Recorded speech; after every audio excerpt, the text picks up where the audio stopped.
Good morning. Welcome to the May meeting of the LCTCS Board of Supervisors. Thank you for joining us today. Before we begin, I'd like to remind you that the board meeting is being live streamed. Let me verify that live stream is working. Thank you. Very good. Let's call the meeting to order. I'll turn to Chair Mount. Thank you, Mr. Sullivan. We'll call the meeting to order of the Board of Supervisors for May 10th, 2023. Our Pledge of Allegiance will be led by Supervisor Price.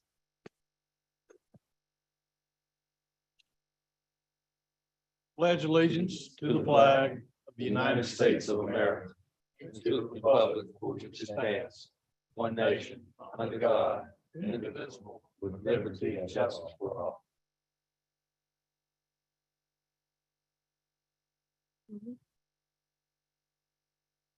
I'd like to invite Mr. Jim Raines to administer the oath of office to our new board member, Patrick T. Johnson. So, Mr. Johnson, if you want to go forward.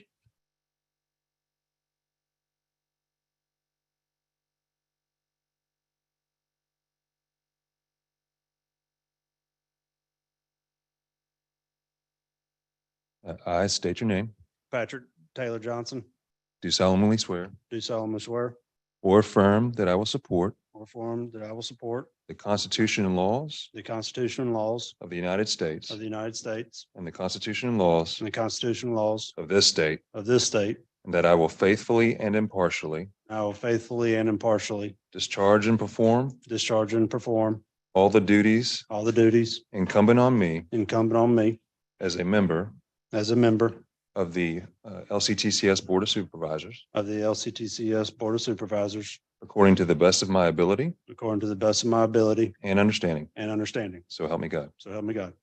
Congratulations. Thank you. Welcome. So we welcome Supervisor Johnson, who is the co-owner of a regional construction in Natchitoches for 12 years. He graduated from Southern Arkansas in 2011. His wife, Haley Johnson, is a family nurse practitioner who also teaches at Northwestern State University, and they have 2 children. So again, we welcome you. And would you like to say a few words, Supervisor Johnson? Thank y'all for having me and look forward to being a part of this group. And just as an add-on, always just bring that mic to your mouth when you talk. I mean, we can hear you, but FYI. Okay.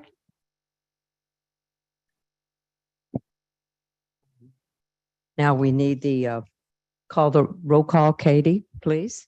Sure. Supervisor Mount, Present. I had to look over that way. I'm sorry, bad habit. Supervisor Jackson is absent. Supervisor Roman Hardy is absent. Supervisor Burke is present. Supervisor Bradford is absent. Supervisor Butler McIntyre is absent. Supervisor Tim Hardy Present. is present. Supervisor Patrick Johnson Present. is present. Supervisor Lee Present. is present. Supervisor McConduit is absent. Supervisor Murphy is present. Supervisor Price Present. is present. Supervisor Salath is present. Supervisor Smith Here. is present. Supervisor Toops is absent. Supervisor Durrett is present. Supervisor Jimenez Present. is present. We do have a quorum. Okay, thank you very much. The chair will request a motion to approve the May 10th, 2023 meeting agenda. All right, Stan and Supervisor Hardy. Is there any objection to the motion? Hearing none, that motion passes. Chair will request a motion to approve the April 12th, 2023 meeting minutes. Those were sent to you. All Motion right. by Smith, Supervisor Smith. second by Hardy. All right. Any objection to the motion? Hearing none, that motion passes. You'll see following the consent agenda items for consideration by the board. Madam Chair, staff recommends that the board approve the consent agenda, which consists of agenda items F1 through F4. Motion Motion. by Price, second by Salath. Is there any objection? Hearing none, that motion passes. Well, sad, happy and sad. This will be the final meeting for our 2022-23 board members, Supervisor Durrett and Supervisor Jimenez. Did I say that right? Yes. Have been very active on our board for this year's terms and have represented the board and our system well, while also serving as leaders of their respective colleges. We wish them well in their future endeavors. And you want to, if you'll say something and then we'll do. If you will, join us out front and we will take a quick picture with both of the exiting student board members with the plaque that commemorates their service on this board.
We are, as I mentioned earlier, going to miss you both.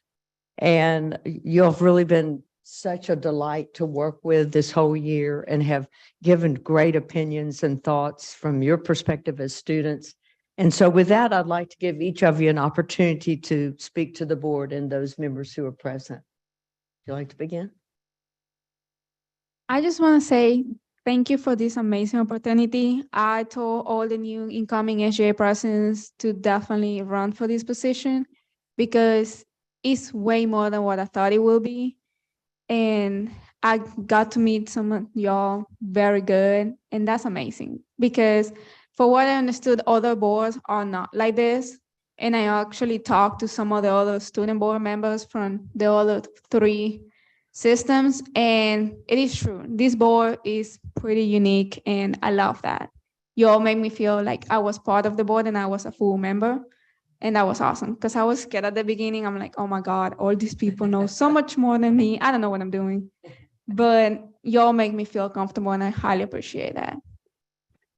Thank you so much. Just for you to know, each of us felt exactly the same way when we were on this board for the first time. Supervisor Jimenez, can you please share with the audience what is next for you? So I recently, last week, started a new job that I actually got thanks to this board. I just went to one of the meetings, talked to somebody, and that somebody recommended to somebody else. And next thing I know, I'm getting a phone call. Hey, we want to schedule an interview with you. I'm like, for what? I didn't apply for anything.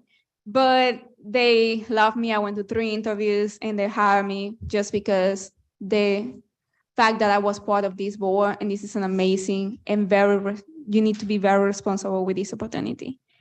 I will be finishing my 3rd associate in May, and I will be transferring to LCUA in the spring to pursue my bachelor's and eventually my master in international business.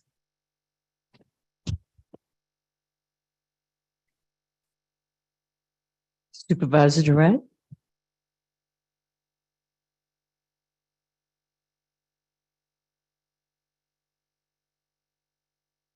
Closer to the mic.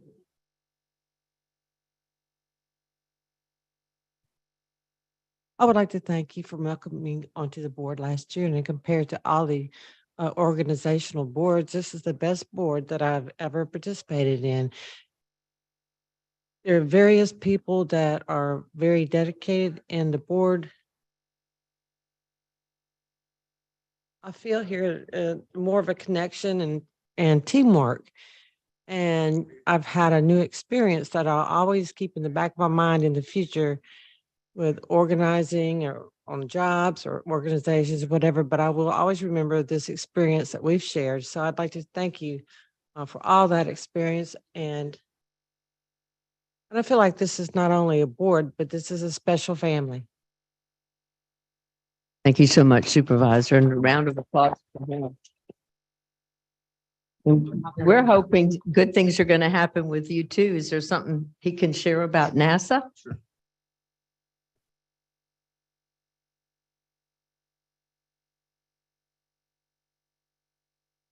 I will be going to the aeronautics school to represent Louisiana and learn I have learned a lot of information from you that I will bring with me. And you have presented me with the opportunity to be more involved with the program. And I'm building a experimentals to go into space. And hopefully it will be expected. And then that will be involved in that program, included into the aeronautics program. Outstanding. Thank you. Well, you've heard from both of them. So what I said initially is understated, what superstars, and we look forward to seeing what else they will do for us in this great state of Louisiana. Okay.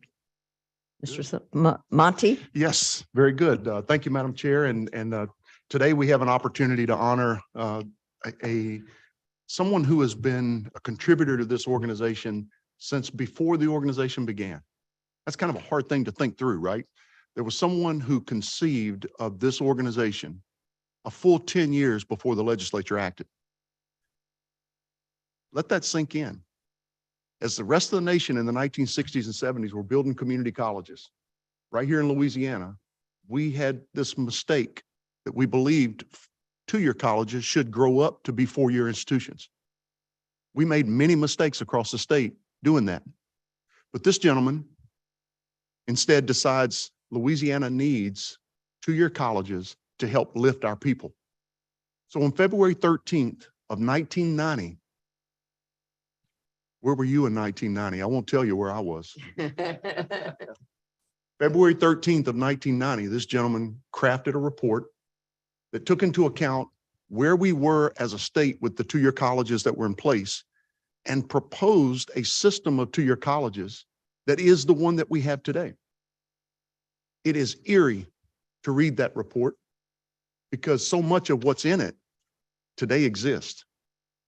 And as we begin to focus on the 25th year of this organization, a celebration of the development of community and technical colleges in Louisiana that focus on a mission that lift our people, there's no one more appropriate to serve as the honorary chair of that effort for that 25th year celebration than Dr. Jim Collier. Dr. Collier, would you please come forward?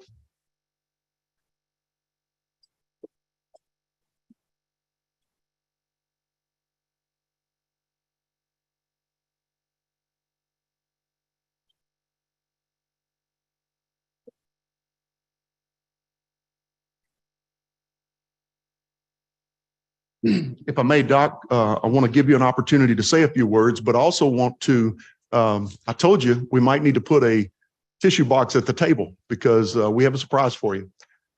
In your time in this state, you have accomplished much, as whether it was as president of the University of Louisiana system, as we call it today, whether it was as president of Delgado Community College. This gentleman will tell you the story that he was sent there by then Governor Romer to close Delgado. Let that sink in. At the time, the college had 0 healthcare programs. Today, they have 29. This gentleman signed the deal that put together Charity School of Nursing with Delgado. Can you imagine Delgado today without Charity School of Nursing? I can't. This gentleman contributed in a huge way to this organization. I want to spend just a minute talking through the resolutions that the board has adopted in honoring your work. Whereas Dr. James A. Collier is an extraordinary contributor to education with expertise in all aspects of higher education. And whereas Dr. Collier has been an invaluable leader who has left an indelible mark on the educational landscape of Louisiana, particularly through his involvement with the Louisiana Community and Technical Colleges. And whereas Dr. Collier worked tirelessly and courageously in the legislative arena, leaving a lasting impact on higher education in support of community and technical colleges. and Delgado Community College. There are several other paragraphs outlining huge accomplishments. Therefore, be it resolved that the LCTCS Board of Supervisors expresses its deepest appreciation for the outstanding contributions made by Dr. James A. Collier for his commitment to the state of Louisiana and Louisiana's community and technical colleges. The LCTCS Board of Supervisors hereby names Dr. James A. Collier the honorary chair of the 25th Year Celebration Committee. Doc?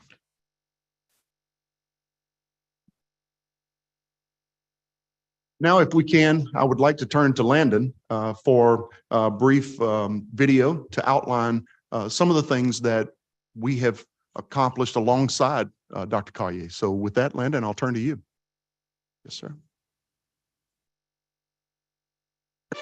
In our society, where education holds the key to a brighter future, there are exceptional individuals who embody the true spirit of transformation through knowledge. Today, we shine a spotlight on one such remarkable individual, Dr. James Collier. Dr. Collier has left an indelible mark on Louisiana's educational landscape, particularly through his involvement with the Louisiana Community and Technical College system and with Delgado Community College. With his unwavering commitment to providing educational opportunities to all, he has become a beacon of hope and inspiration for countless students. As president of the State Colleges and Universities of Louisiana system, Dr. Collier spearheaded initiatives that expanded access to quality education across the state. His visionary leadership brought about positive change, empowering individuals to pursue their dreams and reach their full potential. At Delgado Community College, his tenure as president marked a transformative period of growth, with student enrollment skyrocketing under his guidance. In addition, Delgado Community College a single healthcare program when he arrived there. But it was his leadership that forged a partnership with the Charity School of Nursing to create the first program in healthcare at Delgado Community College. The college today boasts 29 healthcare programs as a result of Dr. Collier's leadership. But Dr. Collier's impact extends beyond the walls of educational institutions. He played a pivotal role in the creation of the Taylor Opportunity Program for students, also known as TOPS, a program that provides scholarships to deserving students based on academic performance and financial need. Through TOPS, Dr. Collier has opened doors of opportunity for countless students, enabling them to pursue higher education without the burden of financial constraints. His unwavering belief in the power of education as a catalyst for personal and societal transformation has touched the lives of individuals from all walks of life. Dr. Collier's journey is one rooted in resilience and a deep appreciation for the transformative power of education. Raised in rural Louisiana, he understood the importance of education from a young age, as his father instilled in him the belief that knowledge was the key to escaping the limitations of their circumstances. It was this mindset in 1990 that led to Dr. Collier drafting the first report recommending the Louisiana Community and Technical College system be forged. It took 9 whole years to pass that legislation, but it was an idea and words that came from this gentleman that today has resulted in the Community and Technical College system that we know. Driven by his own experience, Dr. Collier dedicated his life to breaking the cycle of poverty through education. His tireless efforts and unwavering commitment have earned him numerous accolades and recognition, but it is the impact he has had on the lives of countless individuals that truly defines his legacy. Today, we honor Dr. James Collier for his remarkable contributions to education, his visionary leadership in LCTCS and Delgado Community College, and his unwavering dedication to empowering students through top scholarships. His work has transformed lives, uplifted communities, and shaped a brighter future for Louisiana. Dr. James Collier, your legacy of educational excellence will continue to inspire generations to come. Thank you for your unwavering commitment and passion for education.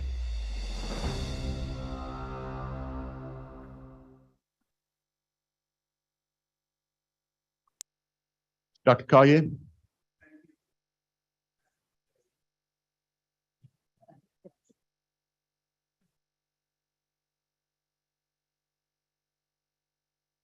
For me and my family, This is beyond my expectation to be honored this way. Education has been my life. I come from a family of 10, first to go to college. We had a farm. My daddy said, "You cannot make a living on this farm. It's too small. The world is changing. Go on to school." And he was right. And my life changed, and I was middle way in a family of 10. Thereafter, my 4 siblings went on to college and got degrees. So our lives changed by a man who had only a 3rd grade education. He was very, very bright, but had limited education, but saw the future. And that inspired me to help kids. When I was working on my master's in chemistry, I got a call from ULL, which is now the name changed. And believe it or not, I made the argument they created the name change. I fought LSU and almost got crucified because I'm a graduate of LSU. And there were a lot of things going on in my life at the same time. I was head of the State Board of Colleges and Universities, in charge of both community colleges that existed and the 4-year schools, and trying to do TOPS. So everybody was shooting at me. And Mr. Murphy's here. And when I proposed taking the 2-year vocational technical schools and converting them to a community college, everyone shot at me, told me I was destroyed. And I said, well, I'm willing to take on the fight. Buddy Roma was governor then. And he said, move forward, I got your back. But Buddy Roma was not reelected. And Edwin Edwards was reelected, and he was not a community college person. He was a VOTEC person. And when Foster got elected, he said, look, you got a good plan, but that's not consistent with my politics. I'm a VOTEC person. I said, Governor, give us a little time and you'll see that we need to upgrade the VOTEC schools.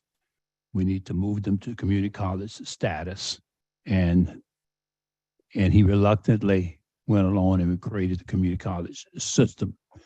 But I'm just delighted to be here to let you know it was a very difficult time in my life when I went to Delgado. I knew nothing about community colleges. I was strictly a 4-year university person, full professor, and vice president of administration, and in line to take on a presidency out of state. But I was convinced by Buddy Roma to stay in the state and help him to develop the community college system. And every time I saw him after that, he says, man, you did well, but I'm sorry I didn't get reelected to help you. But so be it. But today, I'm very proud of the system. I'm very proud of Dr. Sullivan, which you've created. I'm very proud of the board and the direction in which you're moving. We have many challenges in the state. And one of the biggest challenges is to try to get our people into the workforce. And I think we have a different challenge nationwide on community colleges. You might have read the report where the community college enrollment has dropped down to 37%. Students are not moving to the community colleges anymore because they don't see a direct connection to employment. So we need to re-examine workforce development to understand what that means. Nursing was easy for me because that was workforce development. Students saw a direct opportunity to go to work. The Allied Health Program was very easy. They saw a direct opportunity to go to work. So we had a connection with the universities. We had connections with the hospitals, the whole health field, where there was meaningful pathway to a better life. Outside of that, students don't really see it. It's much more difficult. And that's a challenge nationwide that we're going to have to work on to try to get people connected, going back to the old apprenticeship type of approach to a workforce development. We talk about workforce development, but most people don't understand it. They really don't understand it. And more of our kids are going into arts and sciences. They're transferring to universities, and Dr. Sullivan and I have talked about it. The universities will take all the credits, but the department may not take the credit. And that's an issue. And generally, many of them will go into careers that doesn't lead directly to employment. The four-year university graduates are having some difficulties with employment. So you can imagine where it puts the two-year schools. But the two-year schools have a better opportunity to have direct workforce employment than the universities if we connect with industry. But we can't tell industry what industry wants. Industry has to tell us what they want, and we have to prepare the students. The hospitals told us what they wanted in healthcare, and we met that need. Delgado became the largest RN producing program in the state of Louisiana. And that was unheard of, that a two-year school was producing RNs, because that was reserved to four-year schools. But if you work with industry, you can design program that truly leads to employment. Students are questioning whether a four-year school is worth the degree, worth the money they're paying, because when they graduate, many of them don't have employment. Many of them are coming back to the community colleges looking for opportunities for employment. I had many students that left UNO, got degrees in general studies and social sciences, and they couldn't find employment because generally you need a master's degree in those areas. And we put them into the allied health programs, and many of them today are doing extremely well. But I think you're on the right track. Dr. Sullivan is very knowledgeable.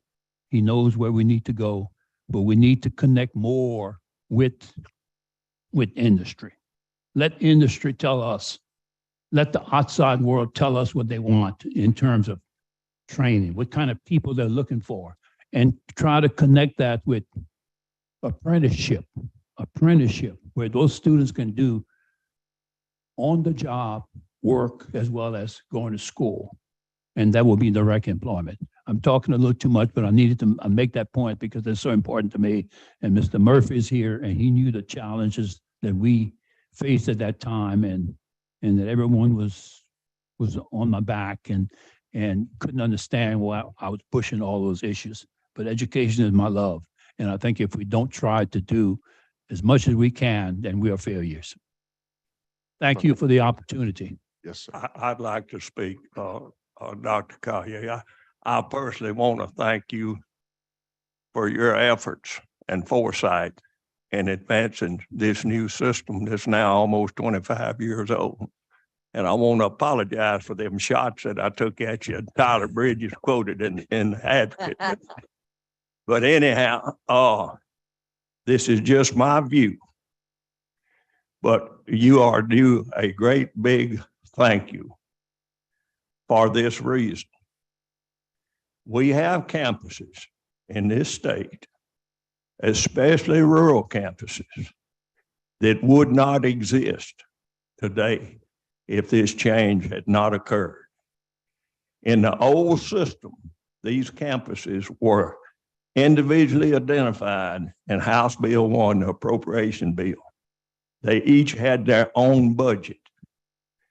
And had we not made this historical change, many of those campuses would have been picked off one at a time as a result of not having the clout to get the money through the appropriation process to keep the doors open.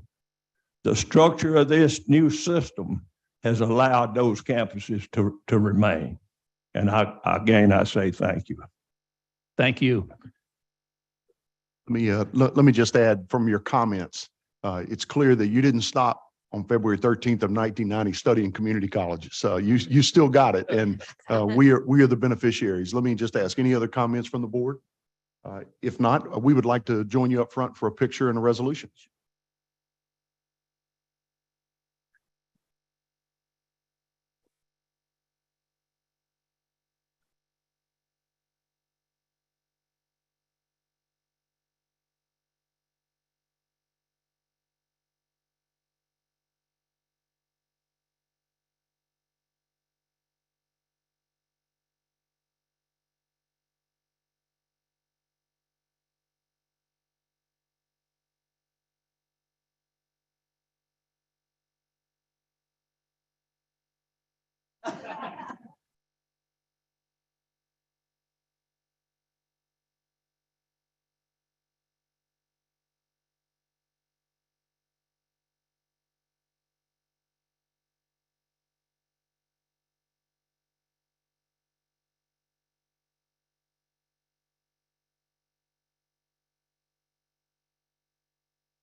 All right. Want to move now to, apologies for the papers out of order. There we are. Now then, want to move now to an item that we have focused on for now, Mr. Murphy, I want to say 9 years. About 9 years ago, Mr. Murphy sat at the table in the president's office, in the system office, and he said, you know, we're not at a point in time where we can make investments in salaries, but we can make investments in our people through professional development. And so we began then with a massive professional development effort. Just this past week, I saw a tweet from a colleague of ours at Louisiana Delta that said, you know, just finished all of my work on a master's degree. Thank you, go LCTCS. Darian Atkins, that's incredible. She just finished a master's degree and she did it at the expense of the LCTCS. It is an opportunity for us to demonstrate to people that we are an organization that develops people. That's what we do. We develop our students, but we also develop our employees. To that point, we have for some time now known that we are dealing with mental health challenges on our campuses that are far beyond our ability to solve. The world comes to our campuses. And I mean that in terms of all of the goods and sometimes the not so good. Mental health is a major issue in this nation. What we became keenly aware of through the leadership of Dr. William Wainwright is that we as an organization needed to develop our people to make sure that we have someone on the campus that can respond at a time when we have those challenging circumstances with both employees as well as with students. So we reached out, we began looking for a partner who could deliver training and education and programs in the mental health space. We didn't have to look far because our friends at the University of Holy Cross in New Orleans are not just national leaders, but international leaders in this space. This is an organization that is no stranger to us because, as you know, the president is someone that has worked in our organization for a number of years and made huge contributions, and Dr. Stan McNeely. At this point, I would like to ask Dr. McNeely, Dr. Wainwright, as well as Dr. Palermo, if you will please join us at the table. I know, Mr. President, you may have members of your team that would like to join you as well. I would ask if we can, perhaps we can start with Dr. Wainwright with just a little bit of an explanation of where this initiative came from, and then we'll transition to President McNeely. Good morning, Chair, Dr. Sullivan, members of the board. Dr. Sullivan and I, we were reminded this morning that in 2009, when he had joined us, one of the first conversations he and I had was a concern that I had shared with him about students who were struggling. And this was in 2009. And we're truly grateful to have the student personnel professionals that we have throughout our system. But what I noticed at the college was many of our students who we would refer out, we would never see again. We would refer them out because we did not have a qualified individual to be on site to work with them. Students were going out of their way just to access our mission, much less us refer them out for mental health services. And so that led to a long-term discussion. I began to strategically hire within the organization and adjust roles and in student affairs when I could, but we also had a talent issue and a lack of talented individuals in that field, in a particular field that requires licensure. And also that licensure protects us as an institution and as a system. And so from there, we began talking with my chancellor colleagues about the opportunity to make a worthy investment, one that will benefit our system for decades to come, where we would invest within our own individuals, identify the talent, build a path for them to become licensed as a licensed mental health therapist, and provide the students the direct services we need. That was the idea, the concept, but then it took a willing partner like the University of Holy Cross and a team member like Dr. Palermo to negotiate an incredible opportunity that's going to serve us for decades to come. So I'll pitch it to Dr. Palermo to talk a little bit about the construct of our agreement, and then we can close with Dr. McNeely. Thank you. Thank you, Chancellor. As you were speaking, I was reminded during the peak of the pandemic, we already had a group of students who were experiencing great challenges. And then during the pandemic, it was just exacerbated. And definitely as a system, we knew there was a need. So I'm so glad we have leaders such as Chancellor Wainwright who could go out and help find something like a program at University of Holy Cross. We're so grateful for you and your whole team, because what we're going to do is within the MOU, University of Holy Cross has said, 50% off of tuition for those who are going to go into the program as a cohort of students. And then upon graduation. Dr. Palermo, did you say 50% off? I just want to be clear, 50% sir. off, right? Yes, sir. Just discounted by Yes, yes. 50% is what we just heard. How about that? So you I'm can sorry, see keep going. I'm thrilled, because it's not only investing in those who work within LCTCS, our faculty, our staff members who are interested, but ultimately it's those individuals who are going to touch our students. And it's our students who are in dire need of this type of quality care, that we can provide comprehensive care to our students. So we are eternally grateful to our partners at University of Holy Cross. And I'll pitch it back to you, President. Good morning, and thank you, Madam Chair, President Sullivan, supervisors, and of course, Chancellor Wainwright and Dr. Palermo. On behalf of the University of Holy Cross, it's a pleasure to work with our friends in Louisiana's community technical colleges. We have, as we said during the signing with President Sullivan, we have aligned missions here in Louisiana. The University of Holy Cross exists to meet the needs of our communities, and it's a no-brainer. It's common sense to fulfill that mission, to make a price point like that, to make access to LCTCS employees, to meet the needs of the students, the faculty and staff on the community college campuses, and the broader communities across Louisiana through the program at the University of Holy Cross that leads to the master's degree, and as Chancellor Wainwright mentioned, to become a licensed professional counselor in our state. And so we're glad for this partnership. And I have to say personally, as President Sullivan mentioned, I worked for the community colleges here in Louisiana at Fletcher Technical Community College and Delgado Community College. And I saw firsthand the opportunity and the need that we're working together to address here. And it's my commitment as president of the University of Holy Cross, along with our dedicated team, that I appreciate your comments, Dr. Sullivan. We're small but mighty. We're excellent in what we do. And those include our focuses on mental health. And we're glad to partner with you today. We're glad to partner with you in the long term to make sure that Louisiana's community technical colleges, your students and the students to come, as well as the community served by the community colleges, are engaged in a process that is healthy so they can achieve the successes that Dr. Collier was just talking about, is that they can focus on their success in employment and so forth, and have the proper supports within their community colleges through mental health professionals who are properly licensed. We're glad to do that from the University of Holy Cross. And I welcome Dr. Carolyn White, who's our Dean of Counseling, Education, and Business, to provide any brief comments you may have as well. We're really looking forward to working with students that come from the community colleges, and it's really a pleasure to make this connection with you. Thank you.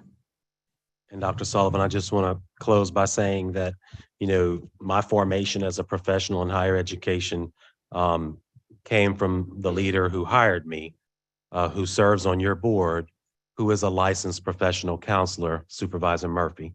And so he, early on in my career, inspired me to ensure that I keep the needs of our students and their mental health front and center. So thank you, Mr. Murphy, for that.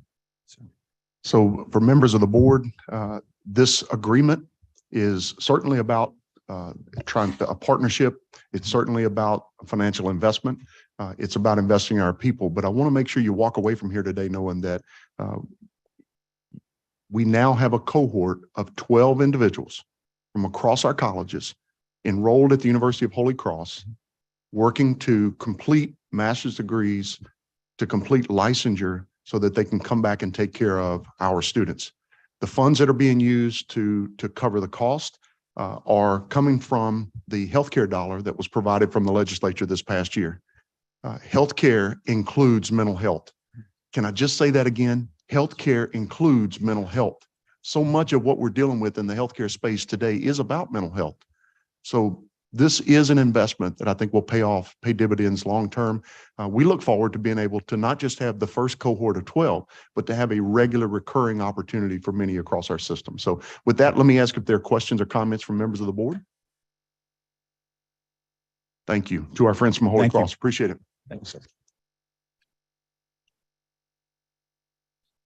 All right, at this time, I'd like to turn to a business partnership and invite Chancellor Willie Smith to come to the table and to have with him business partners from an organization that traveled all the way across the big pond to be with us. Organization by the name of Bakery Broadband Partnership. It included with Chancellor Smith is Tony Henderson, the CEO, Peter Stanforth, who is the deployment director, and Dr. Manny Patol, who is a communications director. Very good. So I'll turn to you, Chancellor. Can you hear me? Good morning. Good morning, Chairman Mount, Dr. Sullivan, Board of Supervisors. Thank you guys for allowing us to join you this morning to talk about, I think it's a unique partnership. Too often during the pandemic, we saw where many students, individuals across Baton Rouge and across the country struggle to have access to Wi-Fi. Certainly they may have a computer, but they did not have Wi-Fi. And if you notice during the pandemic, many of our colleges provided Wi-Fi in the parking lot, student can engage to receive Wi-Fi. But additionally, there was a unique need that came across the country in broadband, to deliver broadband to the rural communities and communities across Baton Rouge and across our country. And our system rose to the occasion to support broadband training, but also the initiative to be able to support our students, but also the community with broadband services in their respective areas. And so this partnership that we have with Bakery was a unique one, where not only are we going to support them on training their existing workforce, but also provide accessible and high-fi Wi-Fi, affordable Wi-Fi access and 5G and 6G technology to one of the underserved community in Baton Rouge, which is the north part of Baton Rouge. I'll let Tony talk about it in a second, but this partnership is going to allow our board to expand the capacity, not just serving students, but also creating better future for our community to have access, certainly those disadvantaged and those underserved community, to Wi-Fi. And this is going to be affordable Wi-Fi. And so the partnership that we're going to have with them is going to allow us to serve them by providing those students, but also provide Wi-Fi services that are high speed and affordable. I think it's $30 to those in that community, about 2,000 residents, which is unheard of in this state and certainly across the country. So I'm gonna let Tony talk a few minutes about the project and what it entails, what BRCC role is gonna be in that, because he have all the expertise. Tony? Tony, welcome. Thank you, Chair Mount, President Sullivan and Supervisors, and thank you also, Chancellor, for this opportunity. I'm humbled to be here today, and I'm just picking the words of Dr. Collier earlier are the two things that I thought I really stood out for me, and many achievements from his perspective, was he talked about industry, the need for industry and the need for opportunity. Well, I'm sitting here behind me are two great experts in industry. We are industry and we're here, so we're here to help. And we have a small but very highly qualified team of experts in the wireless technology space in terms of doing home broadband, particularly Wi-Fi, and also 5G and satellite technology. So we have a great deal of expertise in that space. But the second thing is the opportunity. Where we want to start, really, we came to Baton Rouge thanks to Dr. Patoli from NYU, who's been here 5 years doing community development projects. Where we want to start with North Baton Rouge is we went, what would happen if North Baton Rouge had better Wi-Fi than South Baton Rouge? We thought that was a really interesting idea in terms of creating the opportunities around that, which is the second part of Dr. Collier's statement earlier. We take broadband and Wi-Fi in many parts of the world for granted. And then only when you suddenly find you're no longer connected to it, do you realize all the things you can no longer do. It is such a huge part of what we need in the modern world. And I talk about Wi-Fi rather than the technology used to deliver it, because Wi-Fi is what everyone uses. Everyone has devices. They have phones, they have tablets, they have computers, and they connect it to it. But getting Wi-Fi across Baton Rouge itself, and also the whole of Louisiana and the whole of the US is challenging. The industry is developed in particular ways, and large parts of both the rural population and also the impoverished population have been left behind. And it's our goal at Bakery Broadband. We've been at this for a very long time. We've been working on this problem through separate things for over 10 years, separately and as a team together for 6. And our goal is to close the gap with inclusivity for financial and also when we take on an area, we make it available for everybody at the right price point, which, as you say, is $30 all in, no extras. That's it. And we make it available to everyone in that community, which is kind of important. The conversation we had with Dr. Smith and the tour of the facilities and the media staff is incredibly impressive. I've never met people who do anything quite what BRCC does. It's very, you're at the very axis of what the world needs and what the students need to learn to actually deliver that. And for us to bring the wireless technology into that space, I think is very exciting because there is a certain amount of physical activity that's needed. We need to put dishes up on roofs. The beauty about doing that is that if we can get good at doing it, we can get people up to speed very quickly. It takes a long time. Fiber's great. It takes a long time to dig fiber everywhere. And there are bits of Louisiana that I know from talking to the state that are never going to get fibered. But we can get there. We can get everywhere in terms of what we're doing.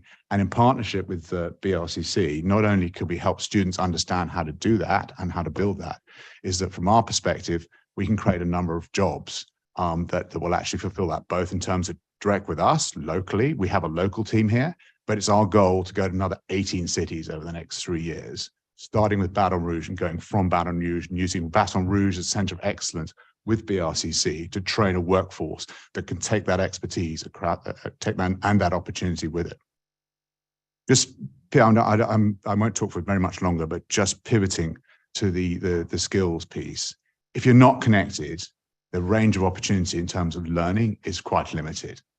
Because your imagination is limited by the fact you've got to go somewhere else to actually access the information or the data or the training. And the beauty of being connections, you can work with people all over the world and you can learn all sorts of skills. Video as a technology, 95% of people engage with video as opposed to about 10% with a written word. So the opportunity to provide real-time videos of what things and how to use that as a training expertise is huge. So we're very excited to be able to work it with us. We see it as both school education, adult education, entrepreneurship, micro businesses, community development, all those opportunities, and we're very keen to support those as part of our partnership with BRCC. It's the entrepreneurial spirit, I think, is tremendous, and we're very excited to be here. And thank you very much for accommodating us today. With me on my left, just quickly, is Dr. Patel, who's been working here, and also my colleague, Peter Stanforth, who built a similar network in Mexico, 40,000 people in the mountain of Mexico, which was completely transformational. So we know it works. Thank you. One of your comments, we have had the opportunity to interact with many people in this space, many companies in this space. The thing that sticks out about what you've just said is your heart for communities.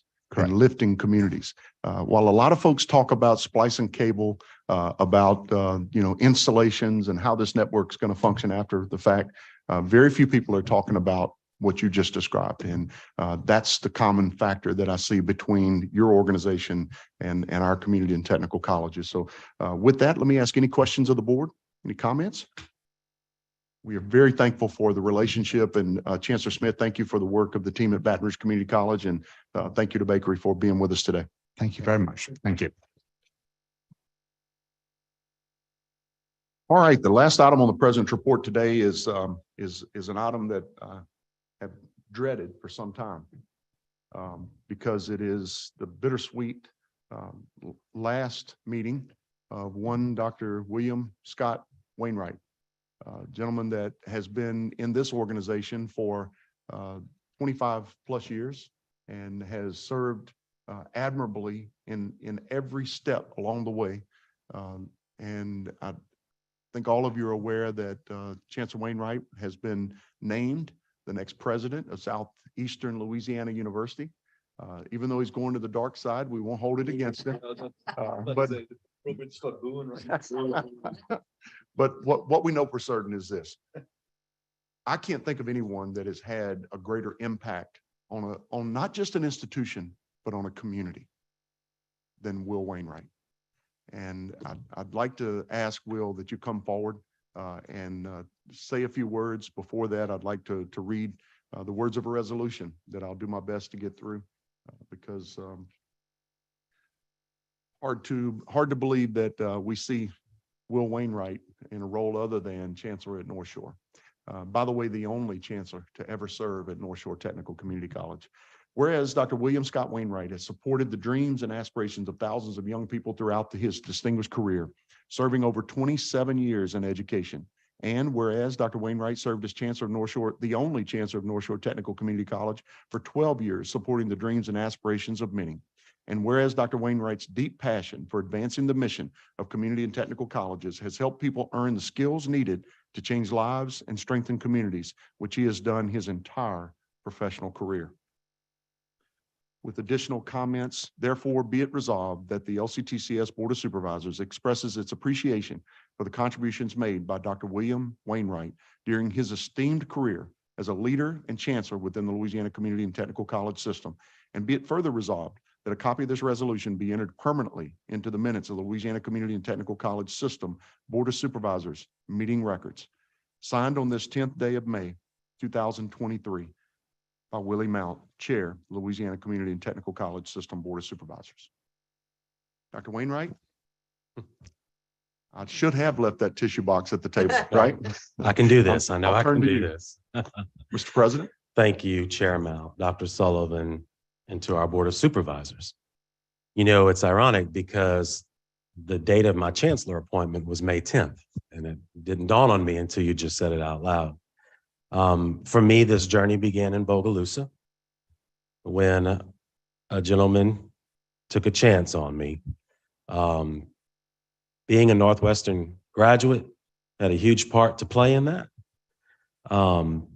And I'll forever be grateful to Mr. Murphy for taking that chance. Not only me, but when my wife graduated, she was able to begin her career in student personnel services in what was the Louisiana Technical College then. Mr. Murphy took out a napkin in his drawer and he proceeded to draw what the system was going to look like. This was in '98 when I was hired, before we became a system in '99, July 1 of '99. And at that point, I just needed to pay some bills.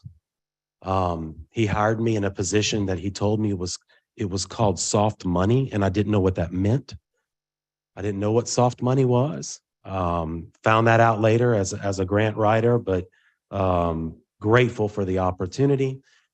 Began to grow in my career. My wife and I, our goal all along was to serve as many people as we could during our time on earth. That's pretty much our mission and our goal. This board has stood with me and our college family and our system family every step of the way. So, and you know, when you look at the work that we all do collectively, you know, we spend a lot of time working on the challenges, and those challenges are heavy. But we also make sure that we spend the time celebrating and remembering why we're here and our mission. So I'm grateful to the board for keeping me grounded as a leader during the difficult times, to not lose sight of the better times and what we're accomplishing. I talk to colleagues across the nation, and they all say, man, I would love to have worked for Walter Bumpus. I would have loved to have worked for Joe May. I would have loved to have worked for Monty Sullivan. I had that opportunity here, working for all three without leaving Louisiana. And when I began in the system, I was actually told for me to grow, I would have to leave. And this board ensured through creating leadership programs that I could grow in Louisiana.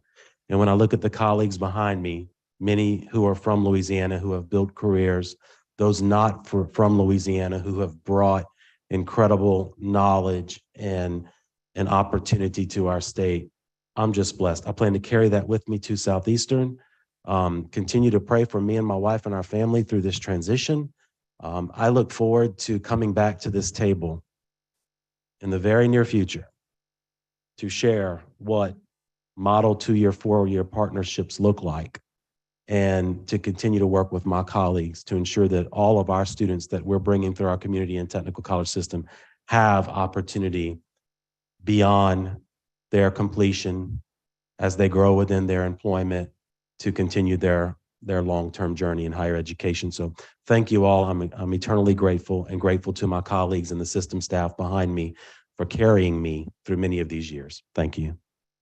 Chancellor, we're not going to let you off that easy. Not going to let you off that easy. I'd like to open it up for board members and see if anyone has comments or questions of the newly appointed president. Just comments, no questions. I've been through a grueling interview process. So. Ready for this? Oh.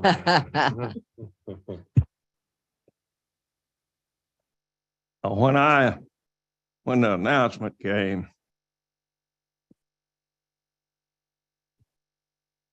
my emotions got the best of me. Everybody knows that Will and Misty and his family have been very dear to Joy and I when we got acquainted early on. It's been a great relationship, and I look forward to continuing that relationship. I am immensely proud of what Will and his family has been able to accomplish. I'm going to get down in the weeds here a little bit, Will, and I hope I don't offend you in the process. We owe a great big thanks to Misty for allowing Will to serve us all these years. It began with an interview with Misty. I contacted my old graduate program at Northwestern Student Personnel Services and Counseling to let them know that I had an opening for a student services officer and counselor. A few days later, they called me and let me know they had a young lady that was interested in talking to me. Well, as she showed up and we began the interview, and I knew instantly I needed to do what I could to try to get her. Well, after a little bit of conversation, she let me know that she had a fiance and they were engaged to be married, and he was going to need a job. Well, I talked to her a little bit about him, and I told her she needed to get him down there to see me and let me talk to him. Well, he showed up and we visited. As he indicated, I told him a little bit about the future of the system. Well, I had an instructor's position available at the time, and it didn't take me long to realize I needed to get this guy if I could. So we worked it out for him to come work as an instructor. And before he showed up the first day, I got to thinking, you know, I need a tech prep coordinator, which tech prep was a program during that day that focused on schooling elementary and secondary students and what the occupational education world was about, so we could help us in our recruiting process to get students right out of high school. Well, Will took that job, and within a short period of time, I was sending him to conferences in the state and out of state, around the country in different places. I'm talking about over the course of that first year. And people were calling me with accolades about Will and the fantastic job that he did representing me. Well, I got a big ego. I like that, you know. So to make a long story short, that evolved into a great relationship. We always need to be mindful that these chancellors and their leadership team are what makes us as a board look good. I enjoyed that, Will, you making me look good. And just as a little testament, I'm not going to get carried away, but just as a little testament of the quality of this individual, and there are many. When the accrediting body needed a representative to send to Saudi Arabia to get their 2-year colleges accredited, guess who they picked to go over there to get the 2-year colleges in Saudi Arabia? A blueprint to get them accredited. The fellow you see at the mic right there. So that's just a little testament of what he has been able to do through his career. And Will, we love you, we thank you, and we're going to be with you at Southeastern. Thank you. Very good. Other comments? Yes, Jennifer? Yes, I am from Hammond, and both North Shore Technical College and Southeastern have a huge impact on our community.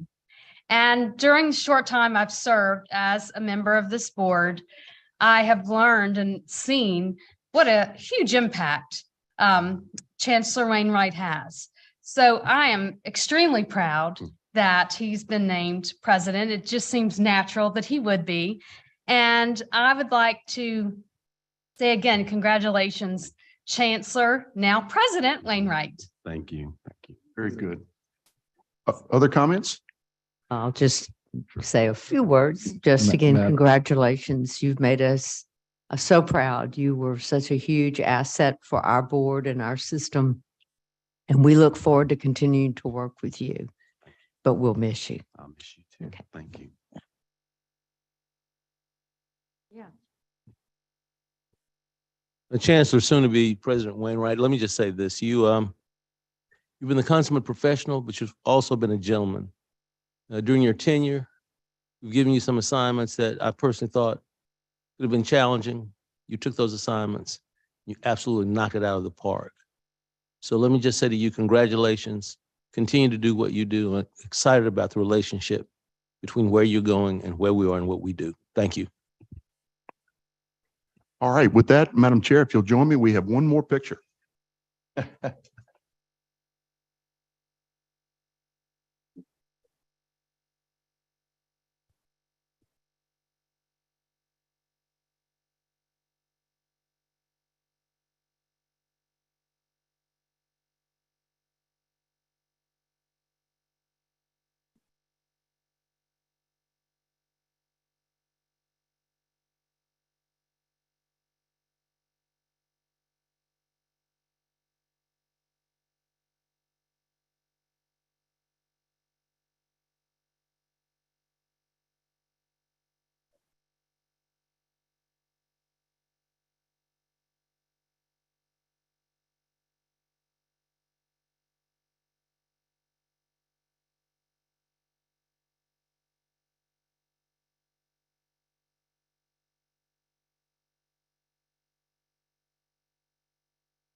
Can't stop thinking about that story Mr. Murphy just told, because what it confirms is Misty's been carrying Will all this time, and we should have known, right? No, congratulations, Will. Members of the board, that concludes the president's report. We would transition into our board development segment. Unfortunately, today, the person that was supposed to be here to talk through the board development segment is at the legislature dealing with issues with House education, cannot be with us. But we will reschedule today's board development. I have shared with the board a number of times the work that has gone on in developing a policy platform at Regents, the Board of Regents, that allows for the submission of data from our colleges for non-credit work to the Board of Regents in a manner that allows them to both count those students, but also count the graduates, and most importantly, to pay our colleges for that critical part of the mission. And so Tristan will be here to join us perhaps at the June meeting, but we'll certainly be able to talk further about that one. So Madam Chair, with that, we will turn to the agenda. Okay, thank you, Dr. Sullivan. Supervisor Jennifer Lee will present the academic action items. Thank you, Chair. I, on behalf of the Academics Committee, would like to present several action items, two to be exact, for consideration by the board. And the first is an update on accreditation, and Dr. Palermo and Chancellor Spillers will present some more information. Very good. We have a couple of chancellors that are in the midst of accreditation efforts, but are also dealing with graduation circumstances today. So today we have nursing pinning at Northwest Louisiana Technical Community College.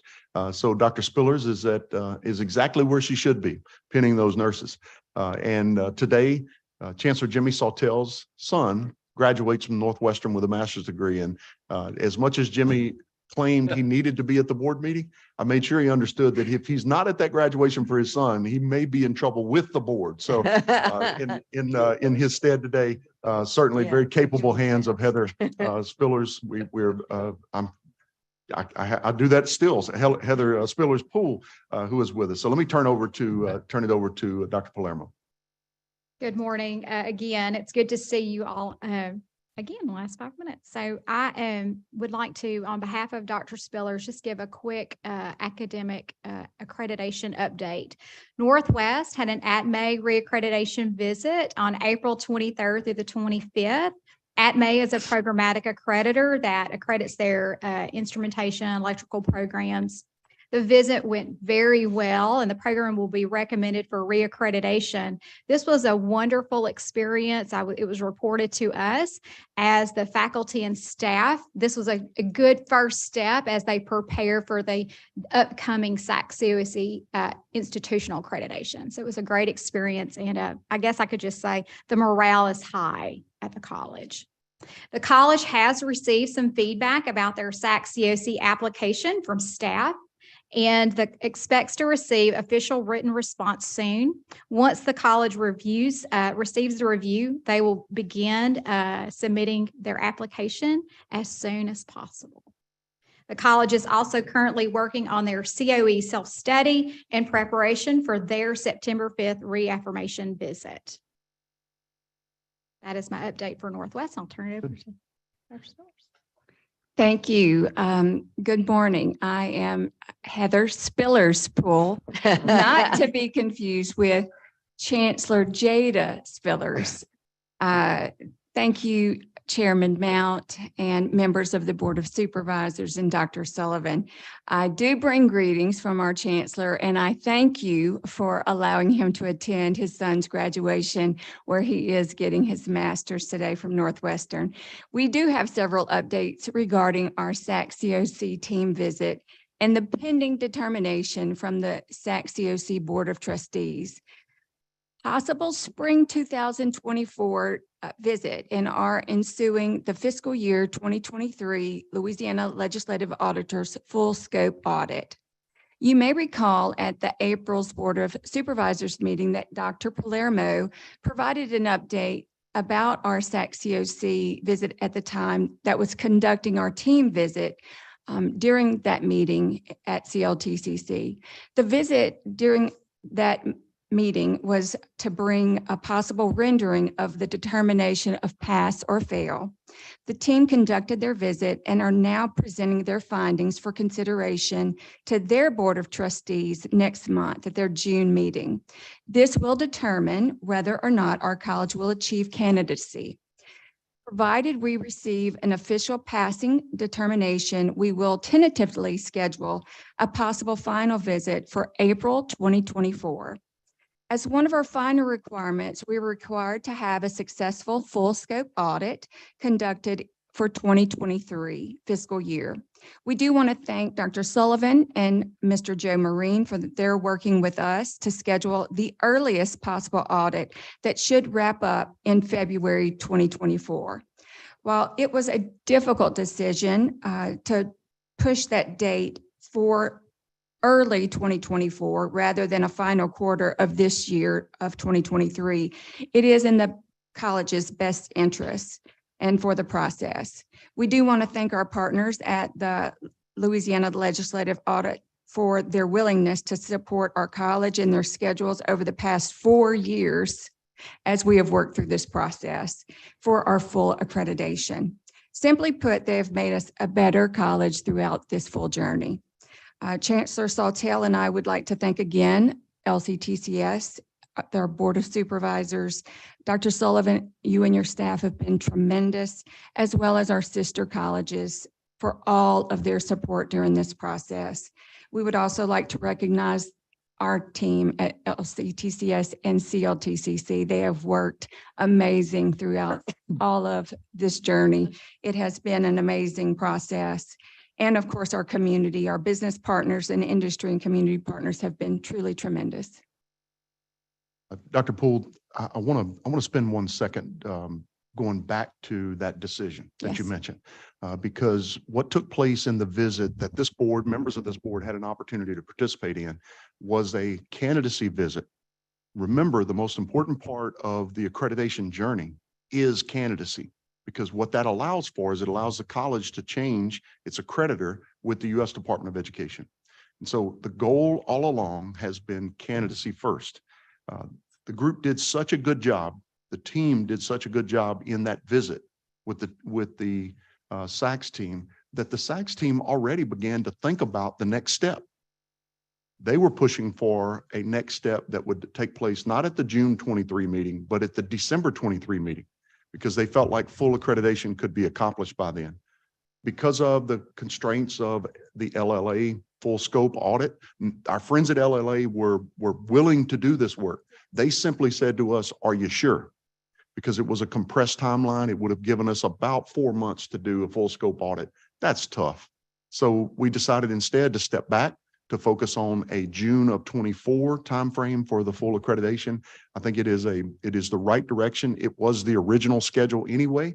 So I think it makes perfect sense for us to move in this direction. But I just want to point out the incredible job that's been done by the team at CLTCC to get to a place where the SACS reviewers are saying, let's move this forward. That tells you something. So congratulations to the group. And let me just ask any questions from the board.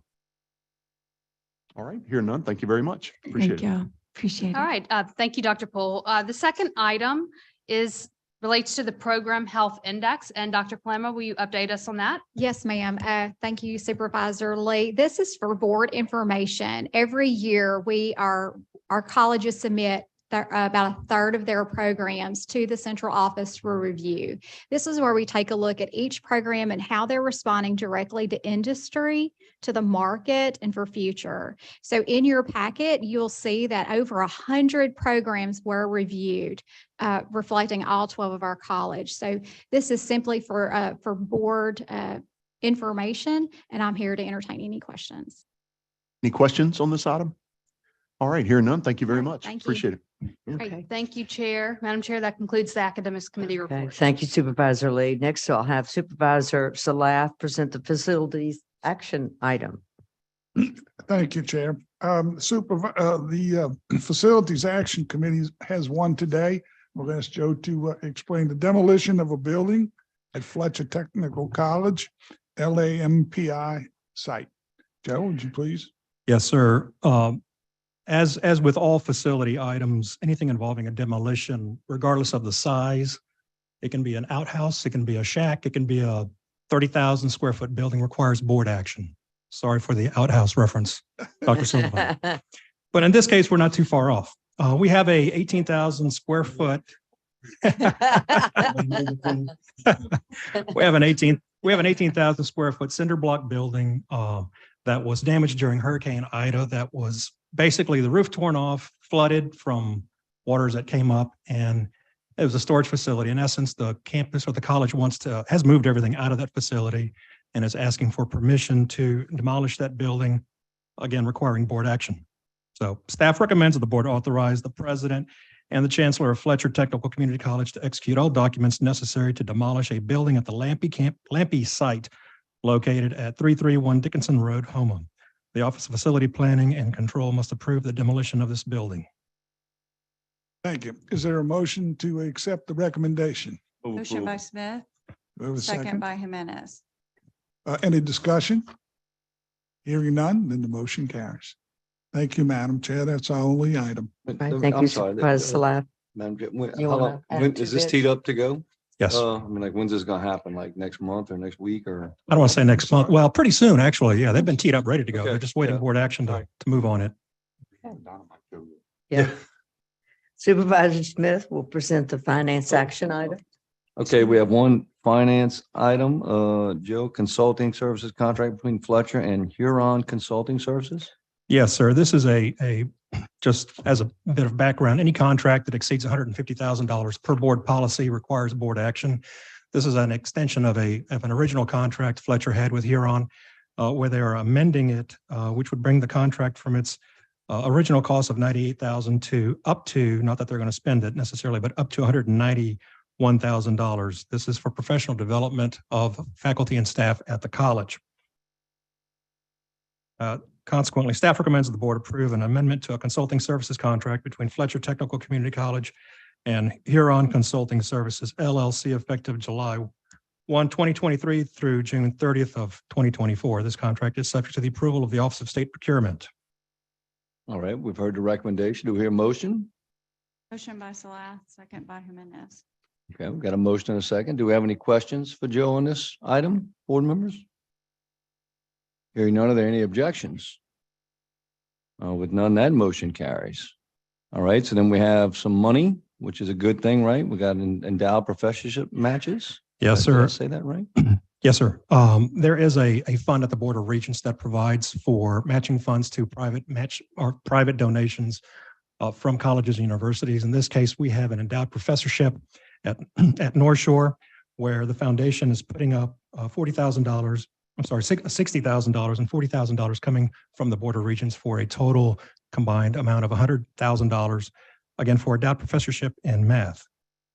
Staff recommends the board approve the following endowed professorship below: Caleb David Page Memorial Endowed Professorship in Mathematics. This endowment is made possible by $60,000 from North Shore College Enhancement Foundation, to be matched by $40,000 in state dollars from the Louisiana Board of Regents, $100,000 total. Okay, we've heard the recommendation. Do we hear a motion? Motion by Hardy, second by Salah. Yeah, we definitely need a motion when we're getting free money, for sure. Yeah, we definitely need that. Anybody want to dare to oppose this motion? I would see no opposition. That motion carries. The last one is an agreement between Central Louisiana Technical Community College and BDI Data Link LLC, right, Joe? Correct. Yes, sir. This is basically, we did this at the last board meeting. We had an item up for Bossier for cybersecurity training. And in this case, Central is coming forward with a CEA for training at their college for broadband training. The amount is, excuse me while I look at it. I don't see it in the recommendation. 190,000. 190,000. Yes, sir. Correct. And again, it's for the instructors, course materials, and equipment for a non-credit training program and certified fiber optics to students of CLTC. While I'll just make a note, while the amount is for 190,000, actually the college expects that it's going to be about 130 when it's all said and done, but we're just being safe and proactive that currently the CEA is for over the $150,000 threshold, needing your approval. Staff recommends that the board approve a cooperative endeavor agreement between Central Louisiana Technical Community College and BDI Data Link LLC, effective February 27th, 2023 through November 10th, 2023. This CEA is subject to the approval of the Office of State Procurement. Great. We've heard the recommendation. Do we have a motion for approval? Motion by Salah, second by Hardy.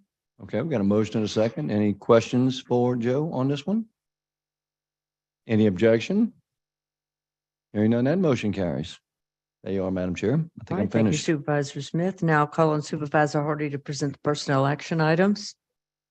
Thank you, Madam Chair. First item is new LCTCS policy number 6.501, faculty workload. Yes, sir. Mr. Hardy, this is an item that was brought before you last month for review and advisement. As per board policy and practice, is being brought to you for action at the subsequent meeting, being this meeting. This is a new policy regarding faculty workload. We, as you can infer, we have not had a policy related to this. So this sets a standard across all LCTCS colleges to define what is a full-time faculty member, also provides some guidelines with regards to overload, courses being given, and also caps the amount of teaching load that a faculty member can have without prior approval. That said, the staff recommends the board approve the new LCTCS policy 6.501 faculty workload. You have heard the recommendation. Is there a motion? Motion by Jimenez. Is there a second? By Price. Is there any discussion? Opposition? Hearing none, motion carries. Next item. New LCTCS policy number 6.502, faculty performance evaluation. Correct. Yes, sir. While we reference it as a new policy, it's new in the sense of its numbering scheme and so forth, but this is an amendment really to an existing policy we've had for 20 years, and we have not touched it since its inception, therefore requiring us or necessitating us to come back and really review the policy and make changes. In essence, the policy is providing a standardized evaluation instrument across all LCTCS colleges for faculty. It does provide for some leeway at the college level for them to bringing their own college-specific missions and goals and so forth, but again, sets the standard, allows for some flexibility at the college level. It provides that anything above and below a 3 in terms of the rating from 1 to 5 requires some type of documentation and so forth. So again, it provides more details, a standard framework, but also some flexibility going forward for all colleges to use this as their instrument for their faculty. You have heard the recommendation. Is there a motion? Motion by Price. Is there a second? Second by Jimenez. Is there discussion? Is there opposition? Hearing none, motion carries. Very quickly. I want to recognize some folks that are in the audience today because of their work in developing this policy. You are aware that at the last meeting, we approved a performance evaluation policy for those that are non-faculty. Today, we have an opportunity to review and approve a faculty version of that. Our friends at Fletcher Technical Community College are really the ones that picked up the gauntlet and ran with this thing to begin with. So would you please stand, be recognized? Thank you for your great work. Thank you, Chancellor.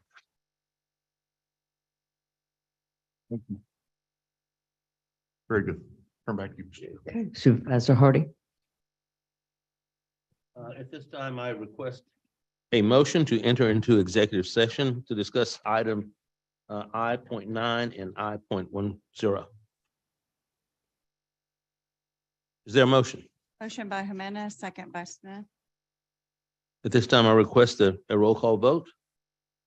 This will be a yes or no. Chair Mount, Yes. Supervisor Burke. Yes. Supervisor Hardy, Yes. Supervisor Johnson, Yes. Supervisor Lee, Yes. Supervisor Murphy, Yes. Supervisor Price. Yes. Supervisor Salath, Yes. Supervisor Smith, Yes. Supervisor Durrett. Yes. Yes. Supervisor Jimenez. Yes. There's a unanimous vote to enter into executive session at 11:23.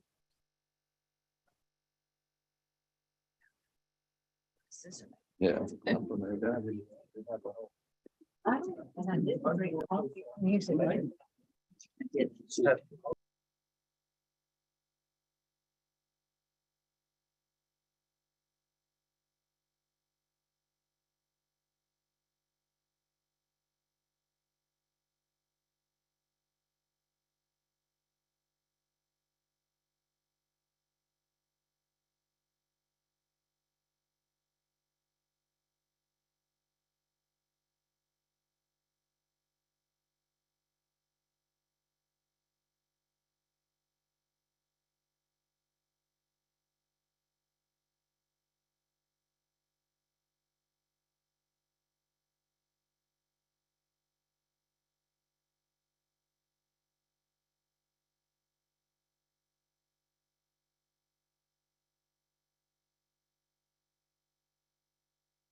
Supervisor Burke.